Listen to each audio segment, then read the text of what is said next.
Welcome to my channel Mishtu's moment. আজকে আপনাদেরকে দেখাবো মাটন কষা।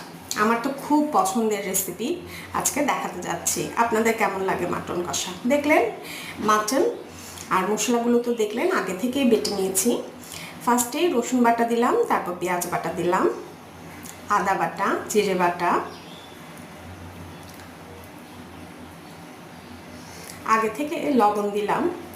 আগে থেকে বেটে রাখার সুবিধা, তাইলে রান্না করতে বেশি সময় লাগে না আগে থেকে যদি বাটাগুলো রেডি থাকে, নাহলে সব কিছু রেডি করে আসলে রাঁধতে অনেকটা সময় লেগে যায়। তারপর লবণ দেওয়ার পর হলুদ, মরিচের গুঁড়া দিলাম। মরিচটা একটু বেশিই দিচ্ছি, মাটন একটু ঝাল ঝাল হলে কষাটা খেতে ভালো লাগে।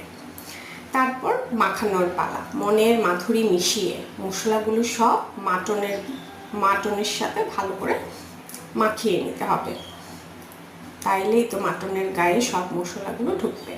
আমি একটু সর্ষের তেল ব্যবহার করেছি, মাখাতে আমি একটু তেল দিই। একটু সর্ষের তেল দিলে গন্ধটা মনে হয় যে আমার একটু কম লাগে। এই যে সবগুলো মশলা ভালো করে মাটনের সাথে মাখিয়ে নিয়েছি। তারপর তেলে দেওয়ার জন্য কিছু রসুন, এলাচ, দারচিনি, তেজপাতা, একটু লঙ্কা আর পেঁয়াজ নিয়েছি। তেলের মধ্যে যখন এগুলো ভাজা ভাজা হয়ে যাবে, তখন আমার ম্যারিনেট করে রাখা মাটনটা দিয়ে দিব। দিয়ে ছোট আঁচ করে ভালো করে কষিয়ে কষিয়ে রান্না করতে হবে। মাটনটা গ্রেভিটা যতই ভালো হোক, যদি মাটনটা ভালো করে সুসিদ্ধ না হয়, তাহলে কিন্তু খেতে মোটেই ভালো লাগে না। মাটনটা সিদ্ধটা এমন হতে হবে যেন হাত দিয়ে মাটনটা সুন্দর করে চলে আসে। হাত দিয়েই যেন আমি মাংসটা নিতে পারি, সেরকম সুসিদ্ধ হতে হবে, নাহলে আবার মাটনটা আমার খেতে খুব একটা ভালো লাগে না।